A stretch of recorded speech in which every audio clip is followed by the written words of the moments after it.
Hi, welcome back to my basement shop. Been doing some blacksmithing. You've seen some of the pictures. We'll take a look at that at the end.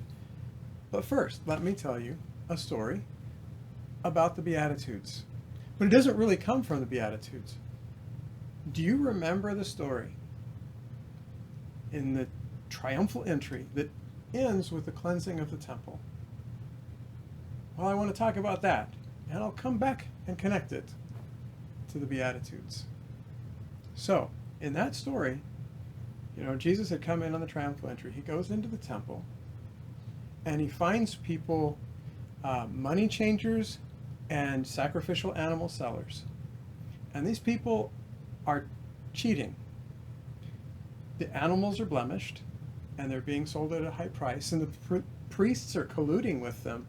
And they'll accept these blemished animals, and they won't accept the perfect ones you brought yourself. There's a game going here, and the money changers are perhaps charging too much to change foreign currency. And this really bothered Jesus. And let me tell you why. In Jewish theology, the temple was the place where heaven and earth were the closest. Jesus went around his whole ministry preaching about how the kingdom of heaven was at hand. That meaning really close. And Jesus himself, in our theology, brings the kingdom close. Jesus was quite aware of and drawn to the temple because of the background and history it had for the Jewish people. And Jesus, as the Son of God, as the one who understood how the kingdom of God should work, as the one who understood the Beatitudes. The combination one, the blessed are the poor, if we think about it from Luke, which isn't the same as in Matthew, where Matthew says, blessed are the poor in spirit. But when he walks into the temple, the place where the kingdom of God is supposed to be most represented on earth in the Jewish faith, and sees that it is not, sees that it has become a den of thieves, he loses it. There's really almost no other way to describe it. He loses it. And he takes steps to make it temporarily. The people came back. More like the kingdom of heaven. He wanted it to be right. He wanted it to be blessed are the poor, and also blessed are the poor in spirit. And let's talk about the people there.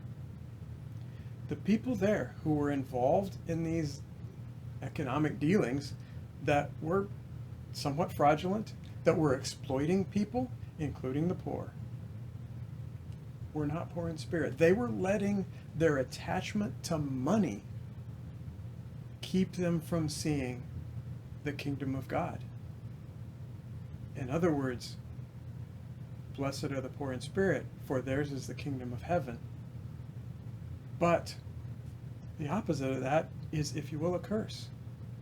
Cursed are those who will not be poor in spirit, for they shall not see the kingdom of heaven, even if they're right there. They were there in the place the kingdom of heaven was supposed to be most apparent, where the kingdom of heaven was supposed to work like Jesus understood that the kingdom of heaven works.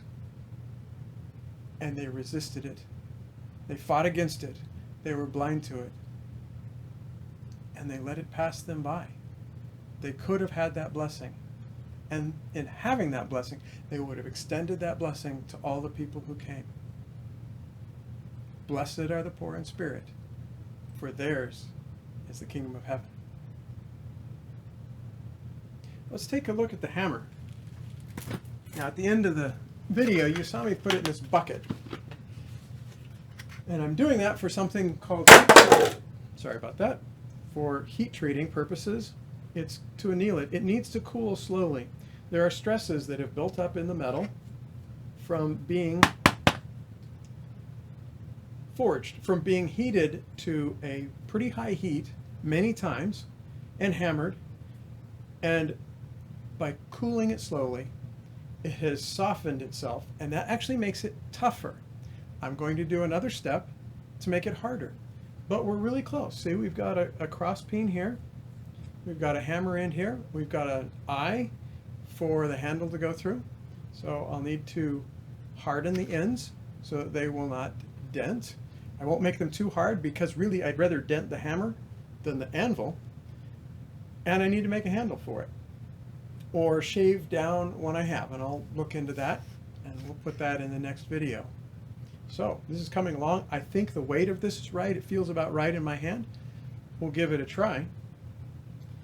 Pastor Lisa and I have been doing some brainstorming. We'd like for you to be able to be involved in activities. And here's what I've thought about.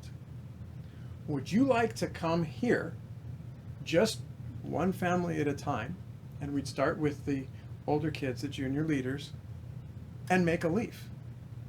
We'd make a leaf here on the anvil, working together. You'd probably use this hammer, and then once we've got the leaf made, we can turn it over, and I have letter stamps, and you can put your initials on it, so that in the final thing, the final tree, branch, whatever we end up with, depending on time and scope, you'll be able to find your leaf. The protective equipment that you would use, like this face shield, give us the added benefit of also being protected against the COVID virus. So I think we could do this pretty safely. Lisa and I are still working out some of the details, but Pastor Lisa is going to announce this, and we'll have a sign up for families to do it. And you can come directly into my shop from an outside door in the basement right over there, and then make a leaf. And to do this, I will assist you by producing a video that's sort of a tutorial on how we'll do this. And I've simplified it, so all you'll need to do is the hammering, and I will do the holding of the stock and the positioning. I think that might be fun. So if you think that would be fun, you can sign up for that when we get that going. I hope you're having a great week, and I'll talk to you again soon.